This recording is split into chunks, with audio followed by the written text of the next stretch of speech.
covering Australian football. Not that rubbish Aussie rules football mind. No, I mean the beautiful game. The reason you're all here. Unless you're here for my incandescent talent, in which case that's good too. So, how does the top flight of Australia work? Not at all like European football. They don't actually work as football clubs per se, but rather as franchises, rather like most American sports leagues, with each team requiring a license to compete, rather than getting into the league by merit alone. There is no promotion or relegation, and it is not connected to the lower regional leagues. It was founded in 2004, and the first season was played in 2005 to replace the now defunct National Soccer. So what about the rules for Aussie football? Well, there is only one rule in this league that is different to European leagues. For one, each team gets 4 substitutes, with one of them required to be a keeper. 3 can be used per match, and other than that, 2 lots of 45-minute halves, 3 points for a win, 1 point for a draw. However, the rules for squads are a little bit different. Each team can have a maximum of 5 players registered from abroad, and they are known as visa players. More can be at the club, but they can't play in league matches, so they're usually farmed off to feeder teams to get match experience. Of these, one is designated as the marquee player, who is exempt from the salary cap. The salary cap applies to all teams and limits their squad to an annual salary of 2.35 million Australian dollars for all their players. The marquee player does not count towards this total, and so can be paid a lot more than the average, allowing teams to compete with other countries to sign expensive players like Dwight York or Brett Emerton or Harry Kewell. The highest paid Australian player in the team is also designated as the club's single domestic marquee player, and is also exempt from the salary cap. Still with me? Good. These rules are put in place purely to stop large spending by clubs, which would leave them in debt, as is the case in Europe, with Portsmouth being the best example. As for league structure, bear with me, this can get slightly complicated. To start with, each team plays each other 3 times, home, away, or away, home, away. The team that hosts the home ties twice alternates each year per matchup. This brings us to a total of 27 matches per team. At the end of the regular season, which runs throughout the summer, there is a final series held. The team who top the league is the winner or premier of the league for that season, and the finals team winner is the champion of the league.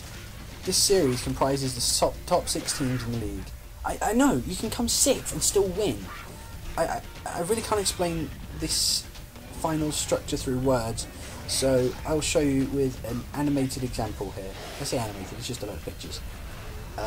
Take each team's name as their position in the table at the end of the regular season. Right, to most Europeans this is probably going to sound really crazy, and it takes a while to get your head around it. So here we go. First off, you have the minor semi-final, in which Team 3 will play Team 6 and Team 4 will play Team 5.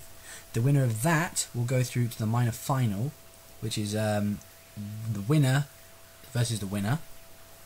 And at the same time, you'll have the major final, which is the team that won the league and the team that came second in the league. They will play, I think it's a 2-legged affair.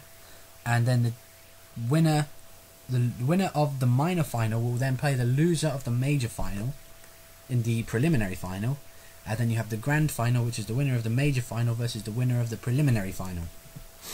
The winner goes into the Champions League and is declared the champion for that season, and is given the spot along with the premier of the league. That is a lot of finals, and it's no wonder Aussie attendances aren't as big in Europe, which handily brings me on to attendances. Australia's national sports are rugby and cricket, so there really isn't that much place for football, right now anyway.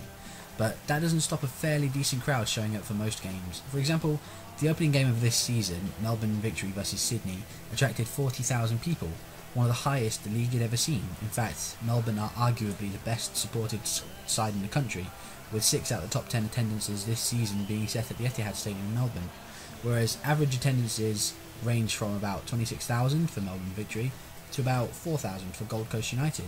This can all be chalked up to the massive distances teams have to travel to play each other, with the best example being Perth have to travel 2,250 miles to face Brisbane. So what teams compete in the A-League? It was founded in 2005, and the 8 founder teams were Adelaide United, Brisbane Roar, who played under the name Queensland Roar to begin with, Central Coast Mariners, Melbourne Victory, Newcastle Jets, Perth Glory, Sydney FC, and the New Zealand Knights, who were replaced by Wellington Phoenix in 2007. Now, there have been 3 expansion teams. There was Melbourne Heart, Gold Coast, and and North Queensland Fury, who themselves folded after only one season due to financial reasons. So let's look at the past winners. Adelaide United won the first season, with Sydney FC winning the first grand final. Melbourne Victory won both the title and the grand final in season 2, both beating Adelaide United. Central Coast won the third season, and Newcastle Jets beat Central Coast in the grand final. In season 4, Melbourne Victory won on goal difference and beat Adelaide United again in the final. In 2009 to 2010, Sydney FC won the title and the grand final, and finally in 2010 to 2011, Brisbane Roar beat Central Coast in the league and the grand final on penalties to win their first titles.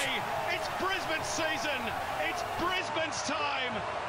Ange Postecoglou's team claim the championship to go with the premiership, and for the first time in the A-League era we could say Brisbane Roar, champions of Australia.